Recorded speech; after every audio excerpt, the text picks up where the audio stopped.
Memasuki musim pancaroba dari musim penghujan menuju ke musim kemarau ataupun musim panas, memang banyak sekali tentunya peredaran ataupun produksi ya bahasanya nyamuk demam berdarah. Nah, bagaimanakah masyarakat Kota Pekalongan dalam menanggulangi hal tersebut? Apakah sudah paham bagaimana memberantas tentunya jentik-jentik ataupun adanya nyamuk demam berdarah agar tentunya masyarakat Kota Pekalongan dan sekitarnya terhempas ataupun bisa meminimalisir penyakit demam berdarah di Kota Pekalongan. Nah, daripada penasaran, nanti kita langsung saja tanya ke masyarakat Kota Pekalongan yang ada di sini di kawasan Bundaran Jetayu Kota Pekalongan, apakah sudah paham kapan sih penyebaran DBD ini berada, kemudian bagaimana cara untuk mereka memberantas ini semuanya, dan tentunya nanti kita juga bakal dengarkan secara langsung sama narasumbernya ataupun orang yang ahli di bidang ini. So, jadi jangan kemana-mana, tetap di program Narasehat, Narasi Kesehatan.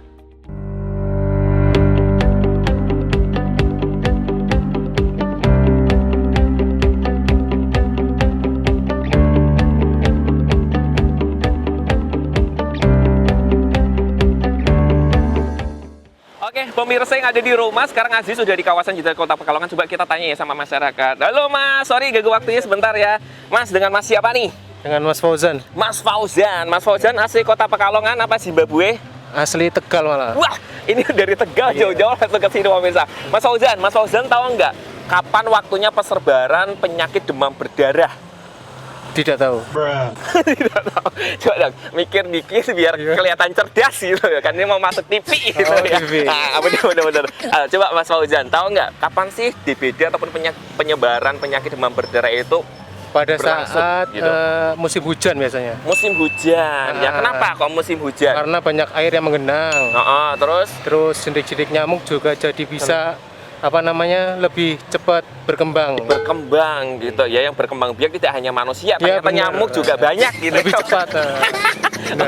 Oke. Assalamualaikum Ibu, maaf mengganggu waktunya sejenak, nggak apa-apa ya? Oh, bapaknya aja nggak apa-apa, ibunya malu-malu kucing. Bapak bisa ngadep ke kamera mungkin? Saya kesini kali ya. Oke deh, Pak, kenalan dulu dong dengan Bapak siapa? Bapak Erin. Bapak Erin lagi ngapain sih sama keluarga nih di sini nih? Anak minta jalan-jalan. Minta jalan-jalan. Tadinya mau Minta ke ke pantai, rencana kita masih tutup. Oh, ditutup. Ya udah pikniknya pindah ke sini gitu ya. Hemat tenaga, energi dan biaya ya, Pak. Iya, betul. Luar biasa pemirsa. Pak, ini Aziz mau tanya nih, Pak. Pak Erik tahu nggak sih penyebaran penyakit demam berdarah itu melalui apa? Nyamuk. Melalui nyamuk. Yakin nyamuk? Nyamuk. Nggak melalui perasaan cinta dan kasih sayang. Oh, itu demam asmara itu. Itu penyebaran asmara ya, Pak ya? Iya, Bukan betul. penyebaran penyakit demam berdarah ya? Benar-benar. Nyamuknya seperti apa nih, Pak? Apa semua nyamuk atau bagaimana? Aedes aegypti. Oke gitu. Terus melaluinya gimana? Nyamuknya di rumah atau menggigit atau mencium kita? Kalau mencium itu nyamuk malam itu. Ini padahal ada anak di bawah umur. Iya. Nyamuk malam. Nah, Berarti penularannya seperti apa, Kalau Pak? nyamuk kan Aedes aegypti kan seringnya siang. Penularannya kan dia kan senangnya di genangan air bersih. Mungkin banyak genangan, apalagi ini musim hujan kayak gini kan. Banyak genangan apa kenangan, Pak? Nah, kalau banyak kenangan itu banyak kan broken heart itu. Mau move on ya kan.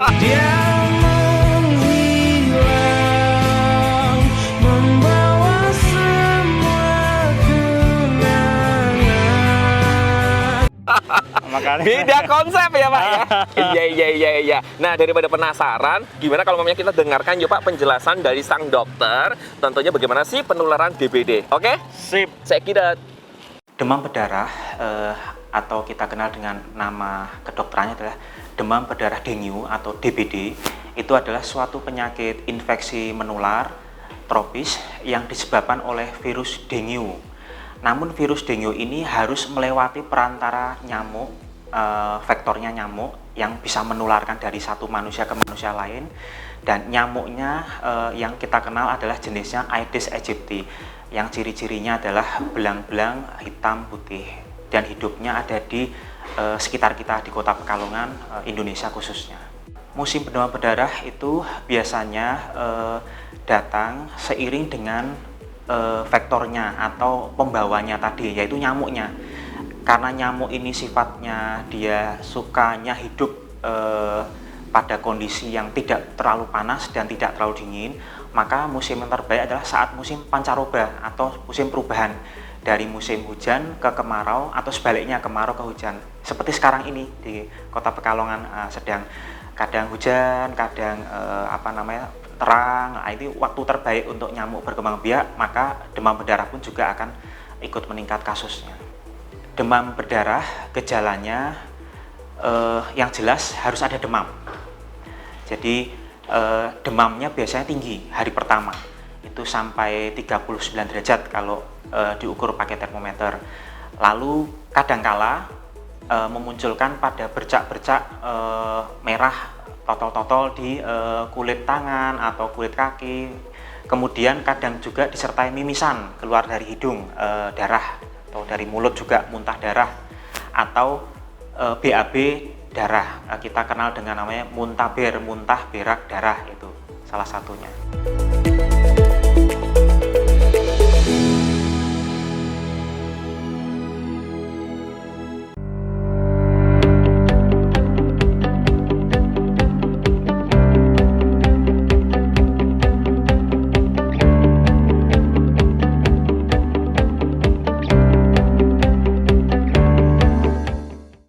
Oke, pemirsa. Nah, Aziz sekarang sudah mau nyapa sini. Hei, lagi pada ngapain nih? Hah? Main. Bentar dulu. Ini dari mana nih? Ngomong dong Badengan gitu. Badengan Jaya. Lagi pada ngapain nih? Main bola. Bisa main bola? Bola bekel pasti ya? Oh lah, oke. Nih omong tanya ya sama kalian tahu nggak gimana caranya memutus tali rantai penyebaran penyakit demam berdarah? Apa? Satu. Lu apa coba? Jangan membuang sampah. Jangan membuang sampah pas zaman tanya gitu ya. Apa coba? Apa? Kamu coba apa? Cara memutus rantai penyakit demam berdarah? Minum obat. Apa? Minum obat. Minum obat. Terus kamu apa? Kamu apa? Dia nggak? Tahu nggak?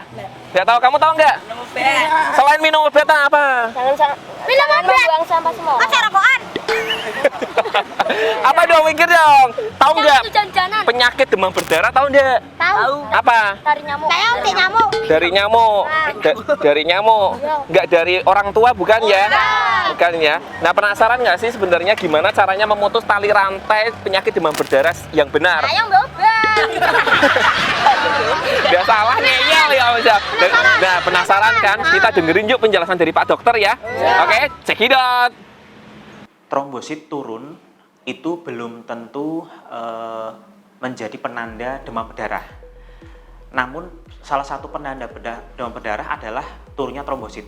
Jadi begini, trombosit yang turun itu bisa jadi kemungkinan ada berbagai penyakit lain. Di antaranya penyakit keturunan biasanya ada, itu penyakit ITP kita kenal, itu penyakit memang turunnya trombosit. Atau pada orang-orang yang sedang mengalami perdarahan, dia memang biasa kena mimisan, atau sedang mengalami mungkin yang perempuan sedang menstruasi haid, itu juga bisa trombosit turun. Namun penurunan trombosit ini tidak disertai gejala yang lain, tidak ada demam, tidak ada tanda-tanda muntah, kemudian lain-lain sebagainya. Sedangkan untuk demam berdarah itu harus ada demam, lalu baru ada trombosit turun. Nah, ini baru kita, kalau trombosit turun tapi ada demamnya, kemudian demamnya hari pertama tinggi, lalu hari ketiga, keempat dia mulai turun, adem, lalu hari ke-5, 6 naik lagi. Nah, inilah baru kita nyatakan trombosit yang turunnya benar pada demam berdarah. Itu ya, kurang lebih seperti itu. Demam berdarah sebenarnya bisa dicegah asal kita semua masyarakat mau bekerja keras, mau rutin membersihkan sarang nyamuk. Ya, itu jadi kuncinya ada di sarang nyamuknya, itu harus kita bersihkan atau kita berantas. Lalu yang kedua adalah kita kuatkan tubuh kita dengan meningkatkan kekebalan tubuh dengan satu olahraga, kemudian makan sehat, buah dan sayur. kemudian istirahat cukup, tidak begadang. Lalu upayakan kalau memang di sekitar kita masih banyak nyamuk di sekitar kita, ya kita cegah dengan apapun cara-cara agar kita tidak tergigit nyamuk. Gunakan lotion anti nyamuk, gunakan kelambu, menutup pintu dan jendela di malam hari, kemudian tidak bisa menggunakan ikan atau pada bak dimasukkan, atau bisa juga menggunakan abate untuk untuk pada bak air sehingga mencegah jentik nyamuk tidak terlalu banyak di sekitar rumah. Pengobatan demam berdarah ini memang membutuhkan bantuan pertolongan medis, jadi tenaga kesehatan. Jadi penanganan atau pengobatan untuk demam berdarah itu prinsipnya adalah agar pasien tidak boleh kekurangan cairan atau kita sebut dehidrasi, yaitu biasanya ya diinfus kalau di rumah sakit. Namun kalau nanti sudah agak stabil, bisa diganti dengan banyak meminum cairan lewat mulut istilahnya kan, minum ya sebanyak-banyaknya. Kemudian nanti menggunakan obat turun panas, kemudian dengan obat-obatan atau vitamin-vitamin peningkat kekebalan tubuh. Kemudian langkah terakhir, bila memang demam berdarahnya derajatnya yang paling parah, biasanya di rumah sakit yang masuk ke ICU atau masuk ke rumah sakit bangsal, itu sudah membutuhkan transfusi darah, nanti adalah dengan transfusi darah. Demam berdarah itu tadi sudah saya sampaikan, dia adalah dari virus, tapi virus ini tidak bisa berpindah dari nyamuk ke manusia. Dia harus melewat gigitan, tidak bisa berpindah dari manusia ke manusia. Jadi dia harus dilewatkan oleh nyamuk. Jadi nyamuk satu menggigit seseorang yang punya virus demam berdarah atau virus dengue, lalu dia terbang. Nyamuk ini terbangnya kurang lebih jaraknya 100 meter, kemampuan daya jelajahnya. Jadi kalau ada tetangga kita mungkin yang kena demam berdarah, hampir kita harus selalu waspada. Mungkin nyamuk yang setelah menggigit dia pasti kelak akan menggigit kita. Nah itu setelah itu berpindah menggigit ke manusia satunya lagi, maka tertularlah orang tersebut.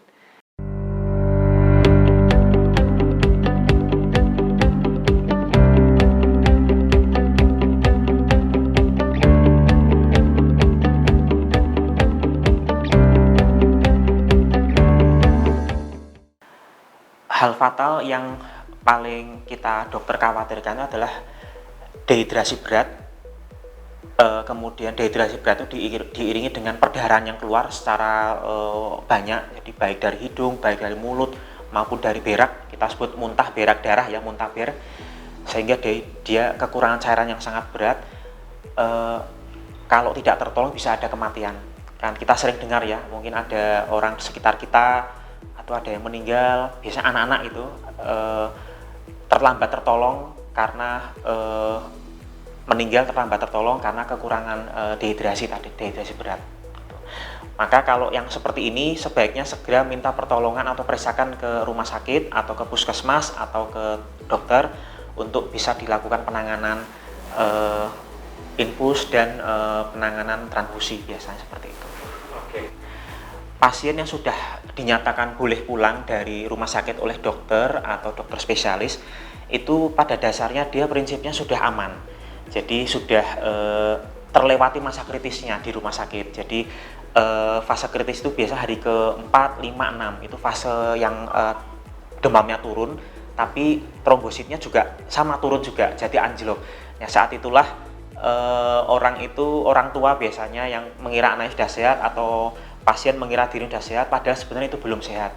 Itu hanya fase yang tipuan itu. Nanti naik lagi di hari ke-6 dan 7. Nah, setelah pulang dari rumah sakit, biasanya setelah hari ke-6 dan 7 ke atas sudah dibolehkan pulang. Jadi pada prinsipnya nanti tinggal di rumah meneruskan obat yang dari rumah sakit, meneruskan obat. Lalu kalau masih ada demam-demam sedikit, boleh dikompres air hangat, minum obat turun panasnya, makan minum sehat ya, buah sayur. Sudah teruskan aja, karena fase kritis sudah terlewati. Jadi penting sekali untuk meminta pertolongan kepada tenaga kesehatan atau periksa ke rumah sakit atau ke puskesmas. Demam berdarah ini tadi ditularkan oleh nyamuk. penyebabnya adalah virus, tetapi virusnya harus lewat nyamuk. Maka kuncinya adalah nyamuk. Nah, cara memberantas nyamuk itu ada 2 cara. Nyamuk dewasanya dan nyamuk yang masih bayinya, gitu, jentiknya, telurnya gitu. Untuk yang dewasanya itu pada dasarnya kalau dibiarkan setelah 5 hari atau seminggu dia akan mati dengan sendirinya nyamuk itu siklus hidupnya, jadi ada umur hidupnya. Namun kalau kita mau memberantas dengan semprotan, bisa kita menggunakan kelambu juga bisa mencegah tingkat nyamuk. Lah yang paling penting itu nanti jentik nyamuknya, karena jentik nyamuk inilah yang nanti masih bisa hidup menetas ya di hari ke 4, 5 dan nanti akan sampai 10 hari ke depan masih akan jadi nyamuk lagi, menggigit lagi, mencari mangsa lagi, kemudian menggigit ke orang lagi, menulari virus demam berdarah lagi. Nah, untuk yang jentik inilah yang saya selaku dokter puskesmas di Kota Pekalongan ingin menghimbau kepada masyarakat, mari bersama-sama kita galakkan pemberantasan sarang nyamuk. Caranya gampang, hanya dengan 3M+. Pertama adalah menguras, mengubur, kemudian menutup. Apa sih yang dikuras, dikubur, ditutup? Apapun yang bisa menampung air di sekitar kita, piring gelas yang tergeletak di luar, kemudian cat bekas, kaleng cat yang bekas, kemudian ban bekas atau apapun yang ada di sekitar kita yang bisa menadai air hujan itu bisa. Kemudian tempayan atau bak air, tempat menampung air mandi kita itu juga bisa menjadi tempat. Nah, itu semua harus kita lakukan. Ditutup dulu tempat-tempat air tersebut. Kemudian menguras, paling tidak dikuras tiap 2 hari sampai 3 hari atau 4 hari, karena memang siklusnya nyamuk itu tiap 3-4 hari menetas, 3-4 hari menetas. Kemudian yang terakhir tadi mengubur, tadi barang bekas di sekitar kita atau yang bisa menampung air segera dikubur atau disingkirkan agar tidak menampung air. Lalu selain 3M ini ada lagi langkah lain namanya plus. Nah, kita sebutnya 3M++. Nah, plus-plusnya itu apa? Bisa ikanisasi. Jadi ikanisasi itu maksudnya kita berikan ikan kepada tempat-tempat yang untuk menampung air, yang tadi bak air itu kita kasih ikan yang bisa memakan jentik nyamuk. Ya, mungkin orang-orang suka itu ikan cupang, ikan sepat, itu gampang sekali tuh, ambil cari di selokan, bisa dimasukkan untuk ini murah meriah dan sehat itu. Kemudian ikanisasi, yang kedua adalah emberisasi. Jadi saya menghimbau kalau kita memang malas atau sulit menguras bak yang besar sekali, tidak usah ada bak aja di rumah kita. Pakainya hanya keran dan ember. Ember itu pasti akan habis 2-3 hari. Jadi itu lebih nyaman, mudah, murah. Lalu terakhir adalah abatisasi. Jadi abate itu adalah suatu zat yang bisa membunuh jentik. Nah, kebetulan saya ingin menyampaikan di puskesmas kami menyediakan abate ini gratis. Jadi masyarakat kalau mau meminta boleh silakan datang ke Puskesmas Kusuma Bangsa. Ini abate itu ada 2, satu abate kering serbuk seperti ini, lalu ada juga abate yang cair. Nah, yang serbuk ini mudah, hanya nanti 1 sendok makan masukkan dalam 1 gayung, kemudian masukkan dalam ember sekitar masukkan dalam ember, boleh masukkan dalam bak 1 meter kali 1 meter, bisa untuk seminggu itu. Kemudian untuk yang cair ini lebih gampang lagi, masukkan 10 tetes dalam bak Anda yang ukuran 1 meter kali 1 meter atau ember kecil juga boleh, 10 tetes. Ini semua bisa didapatkan di puskesmas kami. Puskesmas seluruh Kota Pekalongan juga ada, Kota Pekalongan sedia.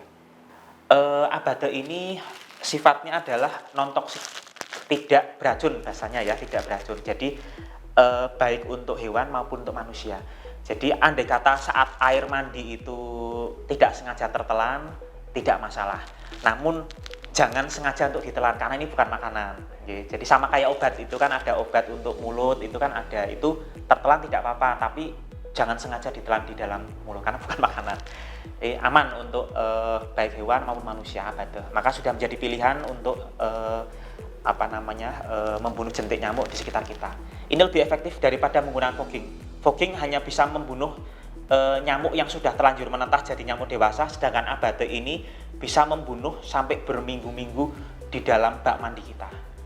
Ini yang masyarakat kita sering lupa, padahal paling gampang ini, paling mudah, murah, meriah ini. Nah, pemirsa yang ada di rumah, sekarang kita sudah ngerti kan bagaimana sih ternyata bahayanya penyakit demam berdarah tersebut. Bahkan bisa sampai hal fatal apabila memang dalam penanganan penyakit ataupun pasien demam berdarah tersebut terlambat. Jadi buat pemirsa yang ada di rumah, memang memasuki musim pancaroba seperti ini tetap harus atau waspada dalam menjaga kebersihan lingkungan kita, agar tentunya tujuannya kita semuanya bisa terhindar ataupun bisa meminimalisir penyakit ataupun penyebaran penyakit demam berdarah di Kota Pekalongan dan lingkungan kita. Kalau tidak terasa pemirsa yang ada di rumah, kita harus pamit undur diri. Jangan sampai lupa untuk terus saksikan program Narasehat hanya di Batik TV. Saya Yusuf Mahendra pamit. Wassalamualaikum warahmatullahi wabarakatuh dan sampai jumpa.